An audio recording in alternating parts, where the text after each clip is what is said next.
Le thème de mon message aujourd'hui est « Ce n'est qu'une question de temps ». Nous avons tous quelque chose que nous espérons voir changer. Nous combattons une maladie, nous luttons contre une addiction, nous faisons face à la peur, à la dépression, à l'anxiété.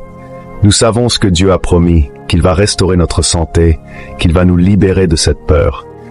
Nous avons prié, nous avons cru, mais nous ne voyons rien s'améliorer. Mais ce que tu ne vois pas, c'est que dès l'instant où tu as prié dans le monde invisible, la source de ce qui venait contre toi a été coupée. La source de cette peur, la source de l'addiction, la source de la maladie. Tu peux ne voir aucune manifestation pendant quelque temps, il peut n'y avoir aucune évidence que les choses ont changé. C'est à ce point que plusieurs personnes se découragent, mais il y aura toujours une période, un temps où tu auras l'impression que Dieu n'a pas fait ce qu'il a promis. La peur vient toujours, le rapport médical ne s'est pas amélioré, l'addiction est toujours là. Mais ce qui alimente ces choses a été coupé. Tu peux avoir l'impression que c'est toujours en vie, mais la vérité est que la peur est morte, la maladie est morte, les problèmes au travail sont morts. Ne te décourage pas juste parce que tu ne vois rien se produire. Ce n'est qu'une question de temps. Un jour, Jésus quittait Béthanie. Il a aperçu un figuier à distance. Il avait faim, alors il s'est approché pour avoir quelque chose à manger. Mais l'arbre n'avait pas de figuier. Jésus a dit à l'arbre que plus personne ne mangerait plus jamais de ton fruit. Il a maudit l'arbre. Mais lorsqu'il a dit cela, rien de l'extérieur ne semblait différent. L'arbre était tout aussi fort et en bonne santé comme il l'avait toujours été. Je peux entendre les disciples commencer à murmurer. Que s'est-il passé? Ça n'a pas marché. A-t-il perdu sa puissance? Ils avaient vu Jésus parler à un aveugle et lui rendre la vue, parler à la tempête et calmer la mer. Mais cette fois, lorsque Jésus a parlé, rien n'a changé. Il n'y avait aucune évidence que ce qu'il avait dit s'était produit. Mais le jour suivant, pendant que les disciples passaient, ils ont vu l'arbre. Les Écritures disent que l'arbre avait flétri depuis la racine.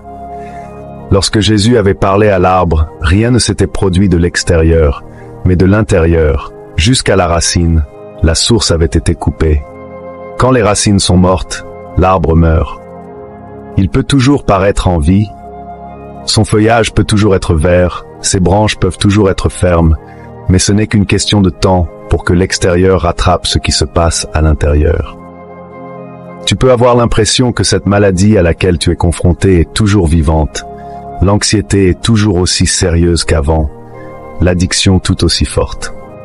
Tu as prié et tu te demandes pourquoi Dieu ne veut rien faire. Mais Dieu a fait quelque chose dès l'instant où tu as prié. Il a coupé la racine. Cette addiction peut avoir l'air d'être en vie, mais si tu regardes la racine, tu te rendras compte qu'elle est morte. Ce n'est qu'une question de temps pour que l'extérieur se rattrape.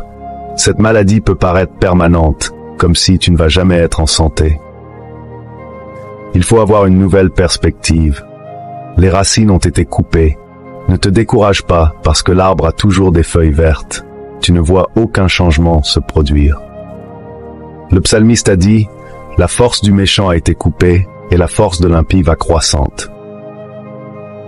Tout ce qui cherche à te stopper, tu dois considérer que sa source a été coupée. Ça peut être un obstacle pour toi maintenant, mais c'est pas permanent. Ça va pas durer. Pourquoi? Parce que cela a perdu sa source. Chaque jour, ça flétrit, chaque jour, ça devient plus faible. Ça peut sembler pareil de l'extérieur, mais de l'intérieur, c'est en train de flétrir. Lorsque Jésus a parlé à l'arbre, il n'y avait aucune évidence que quelque chose avait changé. Peut-être que tu espères quelque chose, et tu ne vois aucun signe que les choses s'améliorent. Tu déclares la foi sur ta santé, mais le rapport médical ne s'améliore pas. Tu pries pour ton enfant, mais il n'est pas en train de se remettre sur des rails. Si tu as juste quelques évidences, si tu pouvais voir un petit signe, alors tu aurais cru. Alors c'est en cela que la foi consiste. Tu ne peux pas marcher parce que tu ne vois pas, tu dois marcher parce que tu connais. Père, je veux te dire merci, parce que dès l'instant où j'ai prié, tu as coupé les racines. Je sais que cette maladie n'est pas permanente, la guérison arrive. Je sais que cette addiction ne marque pas la fin de mon histoire, la libération arrive. Je sais que cette dépression n'est pas le final. Père, je te dis merci parce que c'est en train de flétrir et certaines choses dont tu te soucies, Dieu les a déjà réglées. Tu ne l'as pas encore vu, mais dans la dimension invisible, les choses ont changé. Cette anxiété pour laquelle tu pries, demandant à Dieu de l'enlever, elle est déjà partie. Ce problème au travail, Dieu l'a déjà coupé à la source. Alors fais ta part, reste dans la foi jusqu'à ce que cela se manifeste. Continue de remercier Dieu. Continue de parler comme si tu es libre. Continue de penser comme si tu es en santé. Continue de vivre comme si tu es victorieux. J'ai parlé avec un homme qui se battait avec une addiction depuis des années. Il a dit « Joe, j'ai demandé à Dieu de m'aider, mais rien ne s'est passé. » Il ne voyait rien changer de l'extérieur, alors il a supposé que Dieu ne faisait rien. Il a vécu avec cette mentalité. « Je suis addictif, je ne serai jamais libéré, c'est trop fort. » Il attendait de voir les manifestations avant de croire que Dieu est en train de travailler. Mais la foi dit que lorsque tu pries, tu dois croire que le miracle a été mis en mouvement. Tu ne peux pas attendre de voir l'évidence avant de croire. Tu dois croire d'abord. Tu peux ne voir aucun signe de cela, mais au plus profond de toi, tu dois savoir que la source de cette addiction a été coupée. Quand tu sais que les racines ont été maudites, tu as une mentalité différente. Au lieu de dire « un jour peut être que cela arrivera », tu te diras « ce n'est qu'une question de temps, Dieu l'a déjà déclaré, il a déjà coupé la source, et tout ce que tu as à faire, c'est de le démontrer. » Je lui ai dit ce que je suis en train de vous dire. Tu peux ne rien voir se produire, mais dès l'instant où tu as prié, Dieu a fait quelque chose.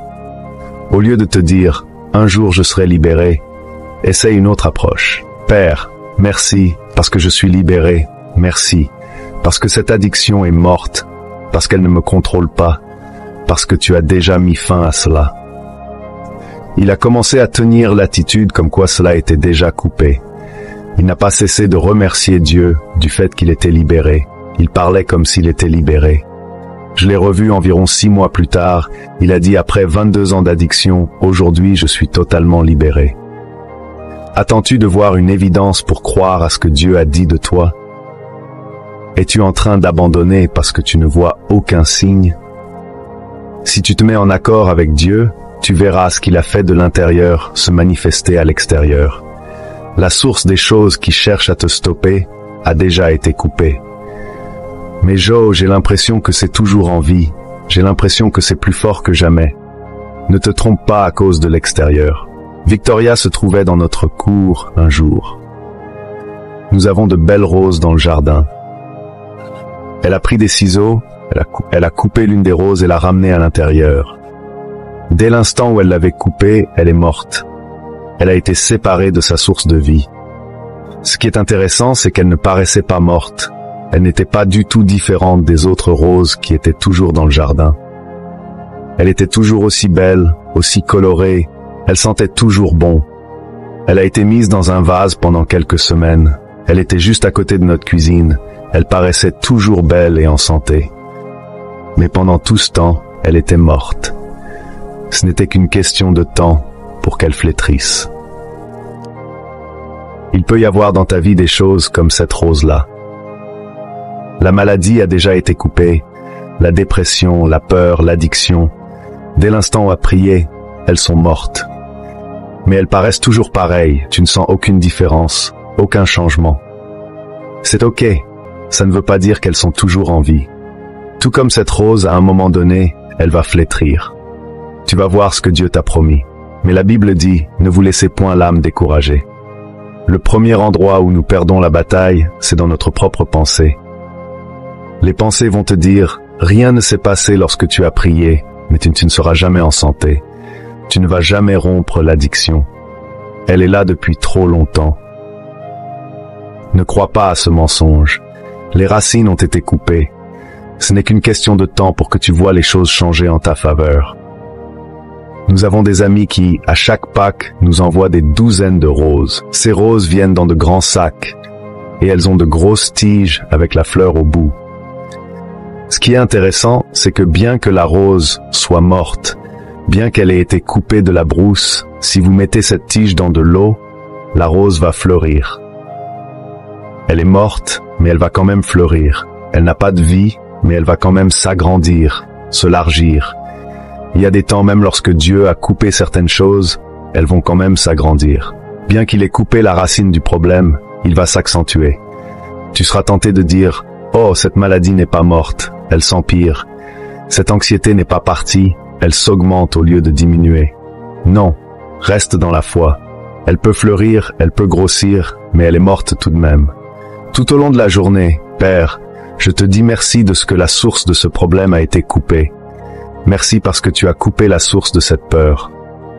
Merci parce que tu as dit que cette maladie doit partir. Alors Seigneur, je vais me tenir en accord avec toi. Je sais que ce n'est qu'une question de temps avant que cela ne flétrisse. Quand nous essayons d'acquérir ce bâtiment, l'ancien Compaq Center, nous avions fait face à toutes sortes d'oppositions.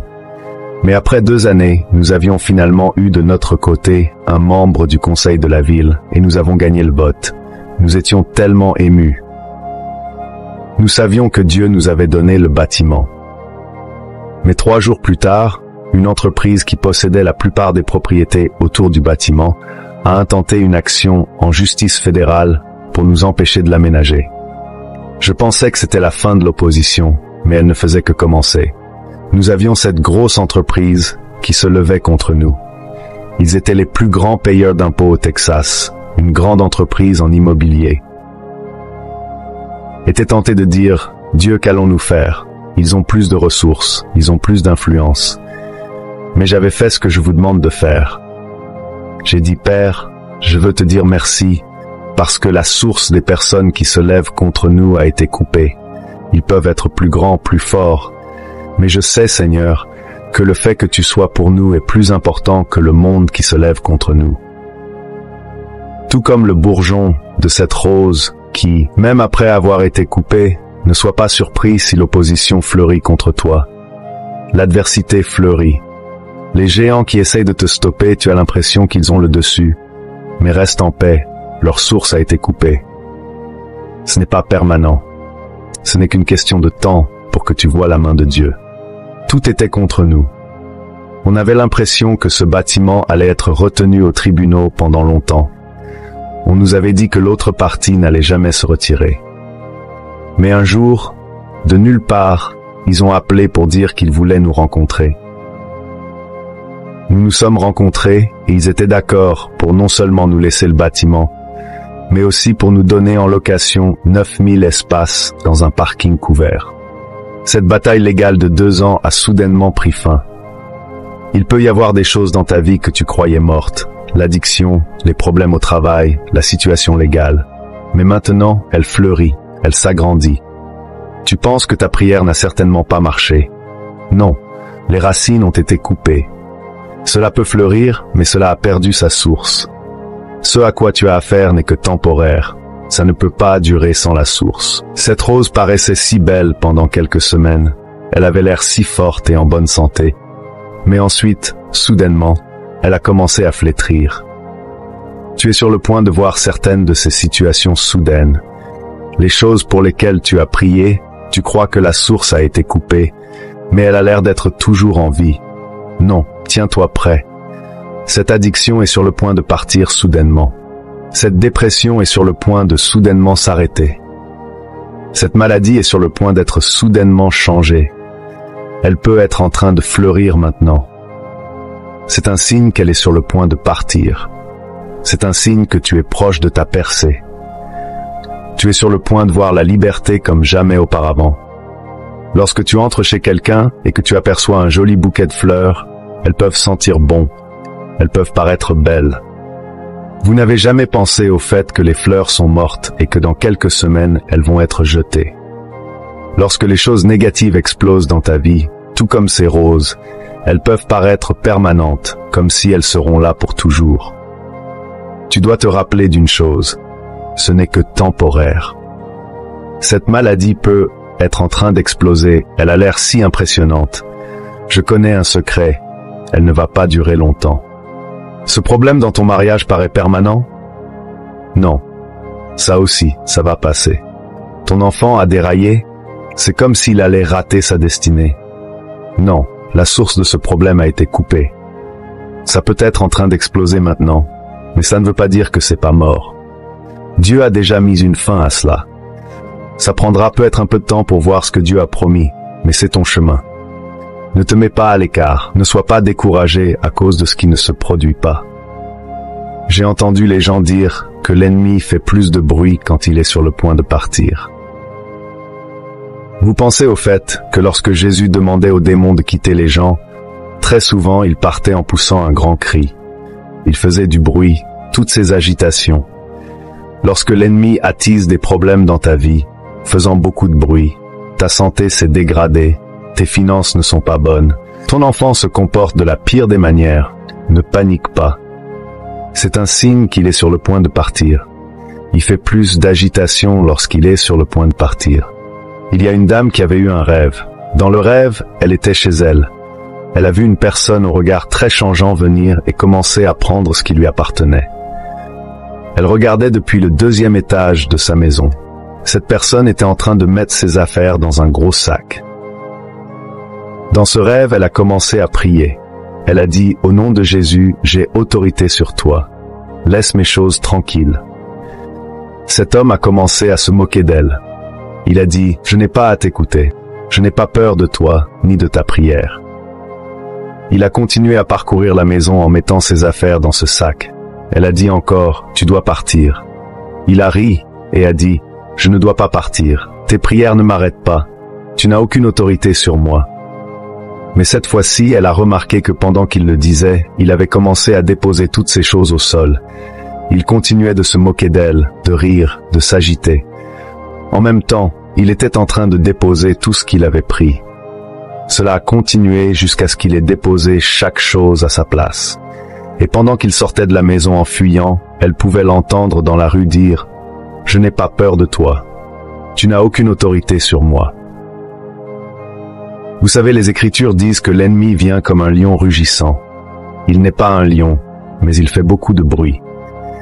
Il raconte beaucoup de conneries, mais sa morsure n'est rien devant ses aboiements. Parfois, bien sûr, nous sommes en train de prier, mais on n'a pas l'impression que quelque chose se passe. C'est comme si l'ennemi se moque de nous disant « Tu ne vas jamais être en santé. Tu ne vas jamais rompre l'addiction. Ton fils ne va jamais revenir sur les rails. Si seulement tu peux rester dans la foi, continuer de prier, continuer de croire. » Tout ce temps où il est en train d'accentuer le problème, causant des agitations, ce qu'il ne va pas te dire, c'est qu'il est en train de remettre toute chose à sa place. Il peut mourir, mais il est en train de te remettre tes enfants. Il te remet ta santé, il te remet tes rêves. Ne sois pas découragé quand les choses sont pires. Ce que tu as perdu n'est que temporaire. Tout va te revenir. Jésus a dit dans Marc 11, « Tout ce que vous désirez, quand vous priez, croyez que vous l'avez reçu, et vous le verrez s'accomplir. » Il ne dit pas, « Croyez que vous l'avez reçu quand vous le verrez. » Quand votre santé est restaurée, quand la percée arrive, la clé est de croire que cela s'est produit quand tu as prié. Quand rien n'a changé, le rapport médical ne s'est pas amélioré, le figuier est toujours pareil, tu n'as aucune évidence. Mais tu crois que lorsque tu as prié, ta guérison est venue. Tu dois le recevoir dans ton esprit avant de le voir dans le naturel. Tu dois être guéri dans ton esprit avant d'être guéri dans ton corps physique. Mais très souvent, nous croyons que nous allons recevoir un jour. Je serai en bonne santé. Je serai libéré. Cela va nous limiter. La prière de foi dit « Quand je prie selon la parole de Dieu, je crois que la chose se produit dès l'instant où j'ai prié. Je l'ai dans mon esprit. » Tu dois le recevoir dans ton esprit, sinon tu ne le verras pas dans le naturel. Quand on a découvert que ma mère avait un cancer terminal, mon père et elle ont prié le 11 décembre 1991. Ce jour-là, ma mère avait cru qu'elle avait reçu sa guérison. On lui avait donné juste quelques semaines pour vivre. Elle paraissait si jaune, elle ne pesait que 40 kilos. Rien dans le naturel ne montrait qu'elle était guérie. Pendant des mois, rien ne semblait même différent. Elle ne se sentait pas mieux. En fait, on avait l'impression que le cancer prenait le dessus. Mais ma mère a continué de dire « Père, merci, parce que le 11 décembre, quand nous avons prié, j'ai reçu ma guérison. Merci parce que ce jour-là, le vent de la bataille a tourné en ma faveur. » Elle a continué de dire merci à Dieu. Elle a continué de se déclarer en bonne santé. elle a continué de déclarer les Écritures sur sa vie. Je vivrai et je ne mourrai pas. Dieu va me satisfaire avec une longue vie. Éventuellement, la guérison qu'elle avait reçue dans son esprit quand elle n'allait pas bien a commencé à se présenter dans son corps physique. Elle a commencé à aller de mieux en mieux. Et aujourd'hui, 33 années plus tard, ma mère est toujours en bonne santé et restaurée. Lorsque tu crois que tu as reçu après avoir prié, tu ne continues plus de demander à Dieu de le faire. Tu commences à lui dire merci. Si j'ai déjà reçu ma guérison, je n'ai pas besoin de continuer de demander à Dieu de me guérir, le suppliant, disant « Seigneur, guéris-moi s'il te plaît ». Mais au contraire, tu dois commencer à dire « Père, merci parce que je suis guéri. Merci parce que je suis libéré. Merci parce que je suis béni. Peut-être que tu crois en Dieu pour une bourse. Père, je te demande cette bourse afin de pouvoir continuer mes études. Seigneur, je crois que je l'ai reçu maintenant dans mon esprit. Tu le reçois par la foi à partir de là. Père, merci pour cette bourse. Tu dois continuer de dire merci à Dieu, continuer de parler comme si la bourse arrive. Toutes les circonstances peuvent dire « ça ne va jamais marcher », tu ne vois aucun changement. C'est là que tu dois creuser plus profondément et dire « je ne vais pas abandonner ce que Dieu m'a promis. Je ne vais pas permettre aux pensées négatives de me mettre à l'écart. Je sais que ce que j'ai reçu dans mon esprit est déjà en chemin. » La Bible dit « retenons fermement la profession de notre espérance ». Tu dois retenir fermement ce que Dieu a mis dans ton cœur. Il y a des forces qui cherchent constamment à nous convaincre que ce que Dieu a dit ne va jamais se produire. Ça fait trop longtemps, il n'a aucun signe, sinon cela se serait déjà produit. Non, dans la dimension invisible, les choses ont déjà changé. Le miracle a déjà été mis en mouvement. Les racines des choses qui ont toujours essayé de te retenir ont déjà été coupées. Alors reste dans la foi jusqu'à ce que tu vois les manifestations. N'abandonne pas. Tu peux être tenté de laisser tomber, tu es sur le point d'abandonner tes rêves, ta santé, tes enfants. Non, accroche-toi encore, c'est plus proche que tu le penses. Tu ne serais pas en train d'écouter ceci si ce n'était pas sur le point de se produire. Quand je grandissais, mon père tenait toujours une grande conférence à Lakewood, à chaque Thanksgiving. C'était l'un des plus grands événements de l'année. Il faisait venir des missionnaires que nous soutenons partout dans le monde entier. Un jour, il a décidé de donner à manger à chacun à Lakewood. Alors, des mois avant la conférence, il a prié et a demandé à Dieu de lui donner 2 bœufs afin qu'on ait assez de nourriture pour nourrir tout le monde. Il avait cru qu'il avait reçu lorsqu'il a prié, mais semaine après semaine, il n'y avait aucun signe de bœuf. Il a continué de croire, disant à l'église que les bœufs arrivaient. Mais toutes les voix lui disaient « Tu es en train de perdre ton temps. Personne ne t'a jamais donné un bœuf. Tu ferais mieux de te contenter des poulets. Mange plus de poulets. » Pendant que l'événement approchait, il a commencé à penser « Va juste acheter des bœufs. Tu en as les moyens. » Ça ne va jamais se produire. Finalement, il s'est senti tellement abattu qu'il a arrêté de parler des bœufs. Il est allé acheter de la viande pour la conférence. Quelques semaines plus tard, il a fait un rêve. Une nuit, dans ce rêve, il a vu un grand serpent sortant des champs, et à l'intérieur de ce serpent, il pouvait voir les silhouettes distinctes de 2 bœufs. Il s'est réveillé. C'était comme si Dieu lui avait dit « Je veux juste que tu saches que tu as permis à l'ennemi d'avoir tes bœufs. » Ces bœufs appartenaient déjà à mon père dans la dimension invisible. Ils étaient déjà en chemin. Mais lorsque nous sommes découragés, lorsque nous cessons de croire « ça ne va jamais se produire, je ne serai jamais en santé, je vais jamais rencontrer la bonne personne », regarde le figuier, ça n'a pas changé. Mais mon défi pour toi, c'est « Ne perds pas tes bœufs. » Ce que tu as reçu dans ton esprit est déjà en chemin. Ce n'est plus qu'une question de temps pour que cela se présente à toi. Retiens ta profession. Continue de croire. Continue de remercier Dieu que cela est déjà en chemin. Dieu est fidèle. Ne permets pas au manque d'évidence de te convaincre. Dans la marche de la foi, nous rencontrons souvent des moments où les circonstances semblent contraires à ce que nous croyons et espérons. C'est dans ces moments-là que notre conviction est mise à l'épreuve, où la foi est réellement éprouvée. Mais c'est aussi dans ces moments-là que nous sommes appelés à persévérer à continuer à croire malgré ce que nous voyons, à retenir fermement la profession de notre espérance. Que ce soit dans la lutte contre la maladie, les défis financiers, les relations tendues ou tout autre obstacle sur notre chemin, souvenons-nous que Dieu est fidèle. Ce que nous avons reçu dans notre esprit, par la prière et la foi, est déjà en chemin vers nous, même si les signes extérieurs ne le montrent pas encore. Alors restons fermes, continuons de croire, continuons de remercier Dieu pour ce qu'il a déjà accompli dans les dimensions invisibles. Notre victoire est certaine, notre délivrance est proche. Ne perdons pas espoir, car la manifestation de notre foi est imminente. Que cette assurance nous guide dans chaque étape de notre voyage, nous donnant la force de persévérer et la confiance de savoir que en Dieu, toute promesse est amenée à s'accomplir. Amen.